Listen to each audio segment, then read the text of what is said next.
Hello everyone. In this video, you will learn how to refute the scholar's mate and any kind of early queen attack. Because when white plays e4 and you play e5 and then they bring their queen, they bring it to h4. They think you are dumb. That is what they are doing. So they expect you to make a mistake of bringing this knight here, attacking the queen, and then they are going to take with check and everything. But no, this move is already a losing move. You can call it a losing move if you know how to deal with it. So here they want you to then play g6 and then they are going to take with check here. And then after you do whatever you block, they are going to take your rook. I've fallen into this trap a lot of times. And then I angrily learned the best way to refute it. And I'm going to teach you in this video. So now, after e4, e5, and your opponent goes queen to h4, there are a lot of moves you can play. But if you don't want anything flashy, if you don't want some tactical battles, you can just simply defend this central pawn by bringing your knight to c6. So again, your opponents, they can bring this bishop, they can bring it trying to checkmate you. This is the scholar's mate. It is a very, very stupid opening. It is a losing opening. If you play it against me, I'm going to screw you. I'm going to send you back to your village. So I'm going to advise you guys not to play this against someone that is very, very strong. So with this, you're going to play g6. That is the move. You don't develop this knight, because if you develop this knight, you will simply get checkmated. This is simply checkmate. You've lost the game. So instead, you are going to play g6. And still, white players, if they are very, very annoying, they go queen f3, trying to renew the same checkmating threat which you defended against, because they think you are stupid. But still, you don't bite. You are going to develop your knight, and now you are blocking this view. And there are some white players that are going to be very, very annoying, and then they are going to play pawn to g4. Like they are trying to kick this knight out and then checkmate you.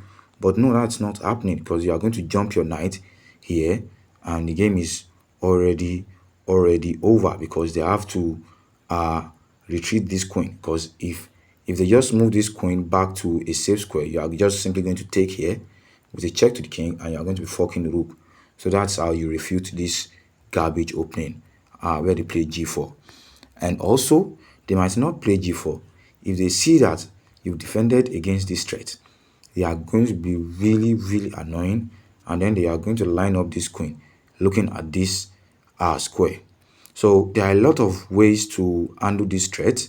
One easy way is to just defend this pawn with the queen, and then you are going to simply develop your bishop, and then you are going to castle your king to safety. But I don't recommend this move, because I want them to make a mistake. So if you want your opponent to make mistakes, you are going to jump knight to d5, attacking this queen. So they have to move this queen. And then you are going to dare them that, okay, you are looking at this pawn. You brought your queen from f3 to this square just to look at this pawn. So now I'm giving you this pawn. What do you want to do? Take it. So if they take it, they're already losing, because they think that, oh yeah, bishop takes with check to the king, so you have to move your king, and then I'm going to bring my bishop back and everything. But that's a lie, because after they take, you simply move your king upward, and now they cannot just retreat the queen with check, because you are going to take this bishop. The bishop is lost, so they have to keep the queen on this diagonal in order to continue defending the bishop that went to this f7 square. So the only square for them is this, because they can't come here because of the knight. They can't come here because of the pawn. So they have to come to this c4 square, and now you hit them with pawn to b5. This queen, you have to leave this diagonal. What do you want to do? You cannot even take this knight. You can't take this pawn, because it is defended by the knight.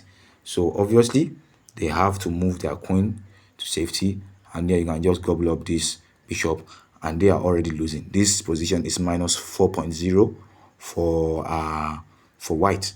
White is just dead lost, and here you can just bring your bishop here. You can bring your rook here, bring your king to this corner, and then you can develop this bishop here, push this pawn, and then devastate the white's position. So this is how to respond in this situation. And there's also here they can actually make a mistake where after you defend this pawn, they can bring this knight here. So if they do bring this knight here, is a bad move. And this is the reason why I told you guys that you should not be bringing your queen to this h4 square. You should not be developing your queen early in the game. You have to develop all your minor pieces first before you then develop your queen. So now that you've brought your queen here on move 2, I'm going to be using it as a launch pad for my attack, because I'm going to develop my knight hitting the queen, and you are going to have to move the queen. So I'm also going to push my pawn hitting the queen again. So see, they have to move the queen here. I'm going to push d4, d5 in the center, opening up an attack against the queen. You have to look for this. After you push d4, any of your opponents might just decide to take in the center, and then you are going to take their queen for free because they missed it and they made a mistake. And this all started when they brought their queen to this h4 move in the first place. So now after you open this pawn up, they have to save the queen. So if they bring the queen here, you simply develop your bishop, you gain another tempo. They have to continue moving their queen while you are developing all your pieces. So that is the danger of bringing the queen out too early. So now you are hitting the queen with tempo again. They have to move the queen. If they make a mistake of bringing the queen here, you can push d5. It's already a fork to the queen and the knight, and one of them has to go. So if the queen comes somewhere here, you grab the knight and you win the game. So this is also another way that you can respond in this kind of openings. So after queen h5, trying to take this pawn, there's also a devious move that you can play. Like, you can tell white that, okay, you came here, you have to take this pawn, right? All right, take it. You're going to attack the queen. All right, take my pawn. So if the queen takes, you're going to develop your bishop. This is a gambit. You are sacrificing the pawn. So here, white is going to push d3 in order to safeguard this pawn so that it don't take. So now you are going to gain a tempo on the queen. You know, already we have this knight, this bishop, and this knight already developed. And we have an open file here that we can use to attack white's king, all while white has been moving around with the queen. So it is very, very bad to be moving your queen up and down in the opening phase of the game. So here, obviously, they have to move.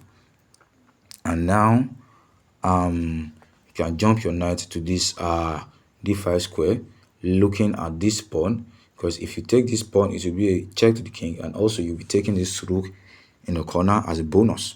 So obviously they have to defend this. They cannot bring the knight to a3 because you simply just gobble up this knight, and then you take this pawn with check, and then you take this rook. It is also winning. So instead, they have to move the king. They have to move the king here. And now you can push your pawn to d5 in the center, because you want them to take so that I can take with the queen, castle your king to safety, bring your rooks to the open file, develop your bishop, bring the other rook, and then you're going to checkmate this king, because this king has already moved and it is going to be stuck in the center for a while. So after you play d5, some opponents that are focused on just grabbing your pawns, you can be like, oh, this pawn is also again, let me take it. So if they take it, it is also losing because we have rook to g8, and now they have to move the queen. So if they move the queen, you already have this knight, this bishop. The queen is also seeing a little bit of action. You have this rook that is also seeing a little bit of action, and now this bishop. So this position is lost already. It is minus 2.5 already. So after the queen has moved, you are simply going to take, and if they want, they can take back. If they don't take back, that's their problem. You are going to take. So if they make a mistake and then they take, you have you're already close to winning, because you can jump your knight out and give a discover check to the king. You can take this knight. You can retreat your knight. You can develop this bishop here. There are a lot of ways to move to win in this position. Also, one thing I'm going to tell you guys is that you have to work on your tactics. You have to do your tactics puzzles.